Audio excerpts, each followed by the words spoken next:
Selamat datang kembali di channel Moikun Anime. Fan Watchmen silakan merapat. Karena video kali ini kita akan membahas lanjutan cerita One Punch Man setelah berakhirnya season 2. Lebih tepatnya kita akan mereview manga One chapter 85 versi Read OPM atau mangaku. Buat kalian yang cuma ngikutin animenya atau tidak mau kena spoiler, saya sarankan mending stop videonya saja dari sekarang.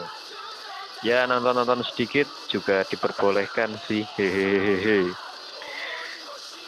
Di chapter 85 ini, Asosiasi Pahlawan sedang menyusun rencana untuk melakukan misi penyelamatan seorang anak dari orang yang sangat kaya, Tuan Narinki, ke markas Asosiasi Monster. Penasaran bagaimana alur ceritanya? Mari kita bahas. Di scene pertama kita diperlihatkan markas Asosiasi Pahlawan, di mana para staf sedang rapat darurat membahas Mukede Choro yang mengamuk beberapa waktu lalu dan akhirnya mati sehingga kota dapat terhindar dari kehancuran. Akan tetapi para staf Asosiasi Pahlawan memuji King dan mengira Mukede Choro dapat mati karena perbuatan yang King lakukan. Padahal Mukede Choro mati karena dipukul Shibota kita guys, Saitama Sensei. Para staf elit melanjutkan membahas kali ini tentang Silverpunk yang gagal membunuh Garo karena meski terluka Garo tetap bisa melarikan diri. Staf sisi berkata kalau mulai sekarang lebih baik menganggap Garo sebagai monster dan untuk mengusulkan menaikkan level bencananya menjadi naga. Blas juga tidak mau menjadi pusat perhatian orang karena itu pula identitasnya yang sesungguhnya tidak dipublikasikan. Namun belum selesai rapat itu dilanjutkan, tiba-tiba datanglah orang yang sangat kaya. Dia adalah Tuan Narinki, menyanggah rapat tersebut sambil marah-marah. Tuan Narinki meminta Asosiasi Pahlawan untuk memanggil pahlawan peringkat pertama Blas sekarang dan melakukan penyelamatan kepada anaknya yang telah disandra oleh Asosiasi Monster. Dengan emosi yang tinggi, Tuan Narinki protes karena dia sudah menunggu 24 jam sejak anaknya diculik, namun belum ada tindakan jelas dari Asosiasi Pahlawan. Sambil berkata kalau dia menyesal telah menginvestasikan banyak uang ke Asosiasi Pahlawan. Akan tetapi tindakan mereka sangat mengecewakan. Namun salah satu seorang staf elit yaitu Sekinger maju dan memberikan jaminan kepada Tuan Narinki, memastikan kalau anaknya akan diselamatkan. Sekinger menambahkan Asosiasi Pahlawan sedang melacak keberadaan dari markas Asosiasi Monster dan berkata kalau dirinya yang akan bertanggung jawab dalam penyelamatan putranya. Lalu beberapa saat waktu berlalu, scene berpindah di mana para staf asosiasi menemui para pahlawan yang akan ikut ambil bagian dari misi penyelamatan tersebut. Diperlihatkan Sekinger bertemu 3 pahlawan kelas S yaitu Tatsumaki, Super Lalui Daksen, dan Bigot yang sedang makan, membicarakan rencana penyelamatan ke Asosiasi Monster, dan di sisi lain menunggu Child Emperor yang sedang melacak keberadaan markas Asosiasi Monster melalui robot pelacaknya ke dalam lubang bekas Mukede Choro terakhir. Para staf tersebut mengingatkan ke Child Emperor waktu yang tersisa cuma tinggal 2 hari lagi sebelum misi penyelamatan dimulai.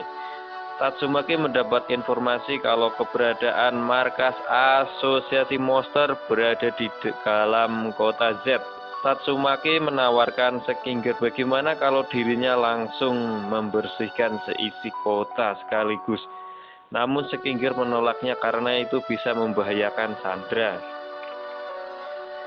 Setelah itu Sekinger menampilkan gambar hologram Drive Knight dari mata kanannya. Si Senginger menjelaskan kalau sebenarnya ada beberapa yang tidak mendengarkan asosiasi pahlawan dan memilih menyusup duluan ke kota Z lebih awal. Namun sekarang DriveNet tidak memberikan sinyal dari alat komunikasi yang ia bawa. Senginger menduga kalau DriveNet udah kalah. Mendengar ucapan tersebut, ketiga hero kelas S itu terdiam saat, lalu dengan serius Tatsumaki berkata, dia tidak peduli dan jika memang benar begitu, sebaiknya asosiasi pahlawan segera mengumpulkan pasukan dan bertanya siapa yang mau ikut. Senginger menjawab kalau pihak asosiasi memiliki waktu 3 hari untuk mempersiapkan diri dan sisanya akan bergabung dengan pahlawan lainnya setelah mereka mempersiapkan diri dengan baik.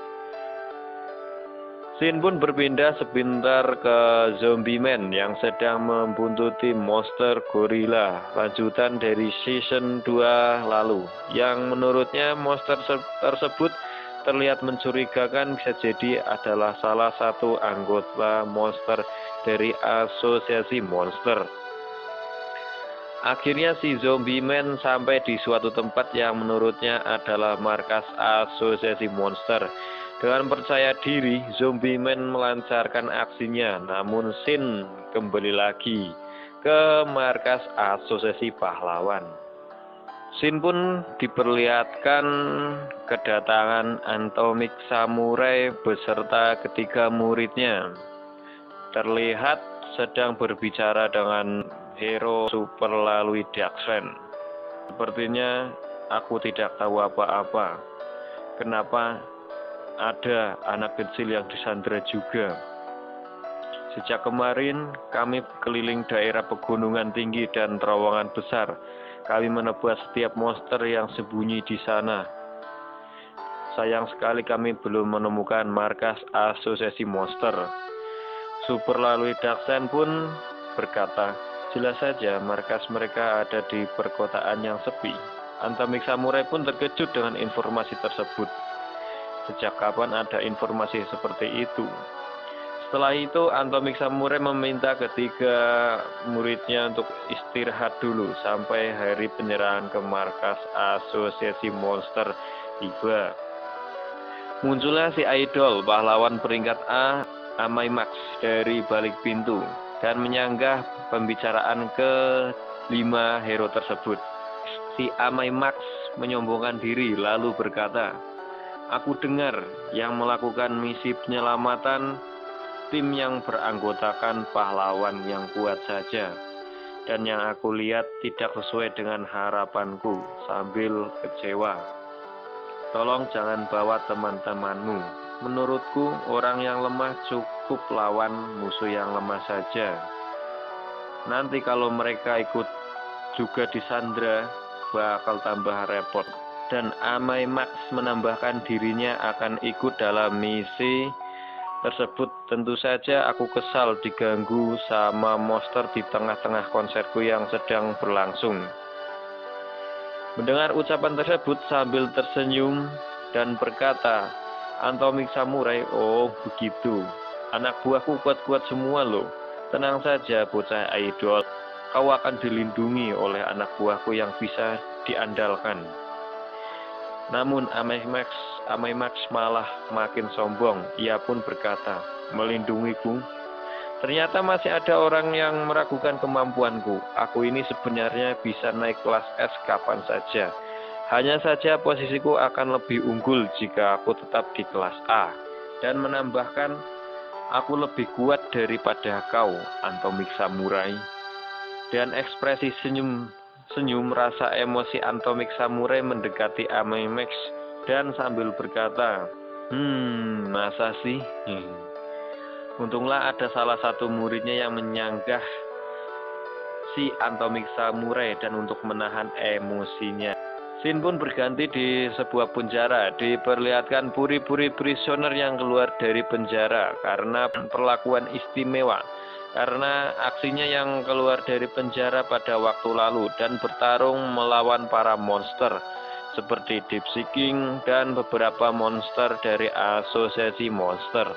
Puri-puri prisoner mendapat perlakuan istimewa karena dia dimasukkan ke salah satu strategi pahlawan yang ikut dalam misi penyelamatan ke markas asosiasi monster. Salah satu sipir tahanan memohon untuk membalaskan dendam mereka karena beberapa waktu lalu muncul monster kucing yang membunuh beberapa sipir dan merekrut semua tahanan untuk bergabung ke asosiasi monster. Lalu puri-puri prisoner pun menjawab, "Tenang saja, aku akan memberi pelajaran padanya biar dia tahu rasa." Sambil pergi, Shin pun berganti ke markas pribadi Child Emperor.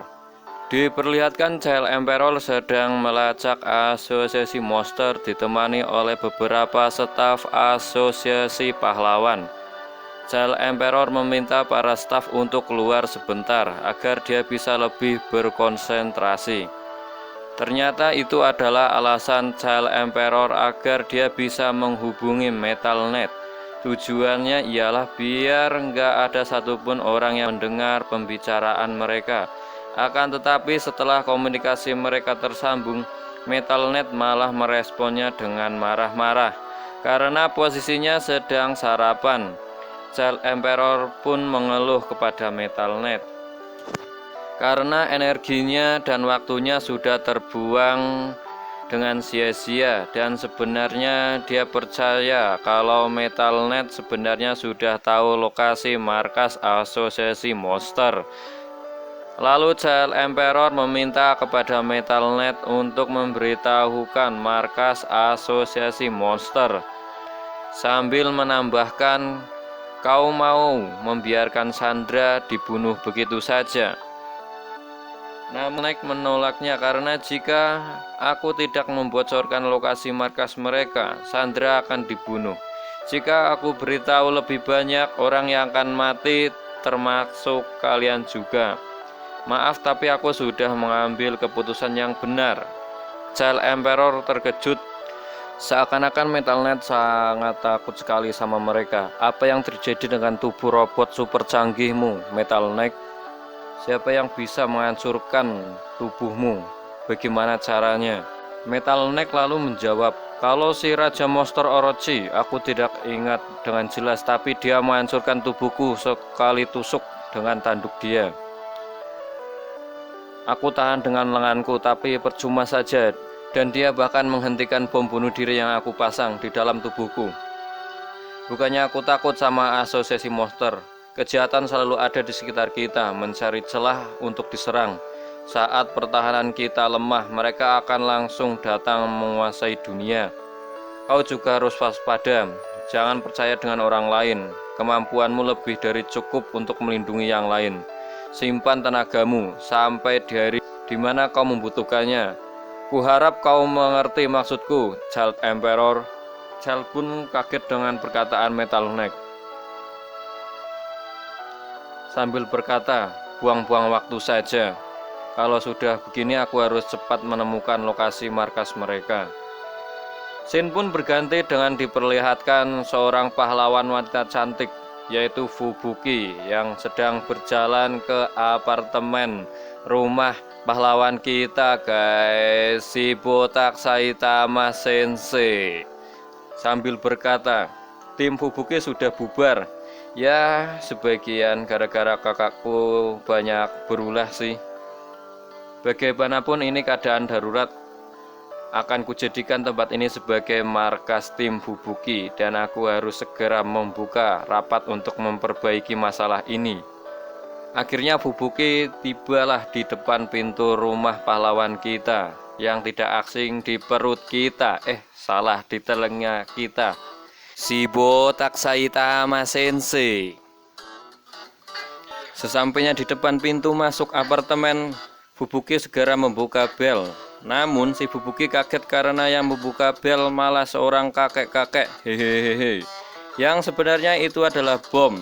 Begitu masuk ke dalam ruangan dan terkejut karena di dalam ruangan milik Saitama ada King yang sedang main game bersama Saitama. Lalu ada Silverfang yang sedang tengkurap beristirahat sambil mendapatkan pertolongan pertama dengan ditusuk jarum akupuntur di sebagian punggungnya. Selain itu ada Genos juga yang sedang memperbaiki tubuhnya sendiri akibat efek pertarungannya melawan Mukadetsoro beberapa waktu lalu. Genos berkata ke Fubuki, "Ada urusan apa seorang Fubuki sampai datang ke sini? Asal kau tahu saja, guru sedang tidak menerima murid baru." Silverfang meminta maaf karena ruangannya jadi tambah sempit dan meminta Fubuki untuk mengambil salep yang ada di dekatnya. Melihat kejadian yang dialami sekarang membuat Fubuki menjadi kaget sekaligus kebingungan. Sedangkan si botak dengan wajah yang gak punya dosa malah bertanya kepada Fubuki, kenapa dia ada di sini? Hehehe. Melihat respon Saitama, si Fubuki langsung marah-marah dan berkata kalau sekarang ini adalah keadaan darurat. Fubuki ngomel-ngomel ke si botak kalau semua anggota timnya telah kalah dan berkata, jika perkumpulan monster kali ini kuat sekali. Namun sambil selonjoran dan mengupil, si botak menjawab kalau mereka juga baru saja pulang dari suatu pertempuran. Genos juga menambahkan kalau mereka baru saja pulang setelah menghadapi musuh yang sangat kuat. Silverfang juga berkata kalau dia dan kakaknya numpang mampir istirahat setelah melakukan pertempuran bersama Saitama dan yang lainnya. Setelah melihat tubuh dari Genos yang babak belur, membuat Fubuki dan cukup yakin semua alasan yang mereka buat. Namun Fubuki tidak habis pikir kenapa orang-orang ini terlihat biasa-biasa saja, seperti tidak ada tekanan sama sekali. Fubuki lalu ngomel-ngomel lagi ke Saitama, musuh yang mereka lawan tadi pasti kuat, terus kenapa si botak kita ini malah bersikap sok tenang anjir. Karena Fubuki yakin kalau harusnya Saitama merasa gugup, tapi si botak menanggapinya dengan santai, nggak ada beban dosa gitu guys. Hehehe. Si Fubuki makin gak terima sambil ngomel-ngomel, Saitama Sensei kita ini. Dia mengajak yang lainnya menyusun strategi bersama. Lalu Fubuki bertanya kepada Genos dan para hero kelas S lainnya, apakah mereka tidak diberitahu strategi oleh asosiasi pahlawan. Namun Genos, King, dan Silverfang mengaku kalau alat komunikasi mereka telah rusak sehingga tidak mendapatkan informasi terbaru dari pihak asosiasi pahlawan. Setelah itu Fubuki bertanya kepada para pahlawan yang ada di apartemen Saitama, apa rencana mereka? Karena sebentar lagi para hero akan berperang melawan para monster. Genos menjawab kalau dia harus memperbaiki tubuhnya terlebih dahulu. Sedangkan Silverfang dan Bom menjawab jika mereka berdua harus mengistirahatkan badan dulu supaya bisa bergerak lagi karena mereka sudah tua. Sedangkan King dengan wajah sok coolnya itu menjawab kalau dia masih punya urusan lain. Dan akhirnya tersisa Fubuki dan Saitama saja yang terlihat banyak waktu luang. Fubuki ingin mengajak Saitama untuk bekerja sama, beraksi melawan para monster. Dia yakin pihak asosiasi pasti sudah membuat suatu rencana penyerangan. Musuh mereka kali ini adalah perkumpulan para monster yang dulunya hanya berkeliaran sendirian. Namun si botak cuma memandang Fubuki saja dengan tatapan gak ada dosanya. Merasa kebingungan karena dia tidak paham dengan cerita yang dia sampaikan. Fubuki karena dia tidak paham dengan cerita yang disampaikan Fubuki. Bang dan Bom juga setuju dengan pendapat Fubuki. Akan lebih repot lagi kalau Garo juga ikut bergabung dengan perkumpulan asosiasi monster. Mendengar ucapan dari Bang membuat King teringat Garo, sang yang katanya dia menjatuhkan para hero saat keluar di jalanan perkotaan. Namun King dan Saitama tidak merasa pernah bertemu dengan sang pemburu pahlawan. Hehehehe. Padahal saat Saitama pulang dari turnamen bela diri di season 2 yang sudah pernah bertemu dengan Garo, sang pemburu pahlawan. Tapi si buta kita ini nggak nyadar, dan King juga sama. Sekarang akrab dengan Saitama, sepertinya King juga ketularan super begonya. Hehehehe. Si botak kita ini merasa tidak terima dengan perlakuan Garo yang tidak memburunya. Sedangkan sudah banyak sekali pahlawan yang sudah diburunya. Hehehe. Sambil mengenakan baju hero-nya, bergegas keluar untuk mencari Garo. Tidak peduli dimanapun ia berada. Setelah itu, para pahlawan ikut keluar satu persatu menyiksakan Fubuki yang duduk sendirian setelah dikacangin dengan hero lainnya, sambil berkata dalam hati kalau dia adalah pemimpin rapat tapi malah dikacangin oleh para pahlawan itu. Hehehe. Si Fubuki ini tidak mau menyerah, dia masih berhasrat ingin memasukkan si botak Saitama ini dengan kelompoknya. Lalu Shin berpindah ke gedung perusahaan milik Tuan Narinki. Ternyata dia sudah tidak sabar menunggu misi penyelamatan dari asosiasi pahlawan. Malah membentuk pasukan penyelamat baru dengan 7 orang anggota yang diberi nama pasukan Narinki. Tuan Narinki menginformasikan ke-7 anggota dengan imbalan uang yang sangat banyak, dengan pakaian dan alat tempur super canggih. Tuan Narinki meminta mereka berangkat sekarang menuju asosiasi monster untuk menyelamatkan anaknya yang disandra. Apakah pasukan Narinki dapat menyelamatkan Waganma, sang anak dari Tuan Narinki? Atau malah si botak kita ini yang sedang mencari Garo malah bertemu dengan para monster dari asosiasi monster? Sayangnya Shin Manga One Punch Man chapter 85 telah berakhir. Nah, itu tadi review manga OPM chapter 85 yang ending scene-nya memperlihatkan Tuan Narinki yang mau menyelamatkan anaknya yang membentuk pasukan sendiri dalam misi penyelamatan anaknya.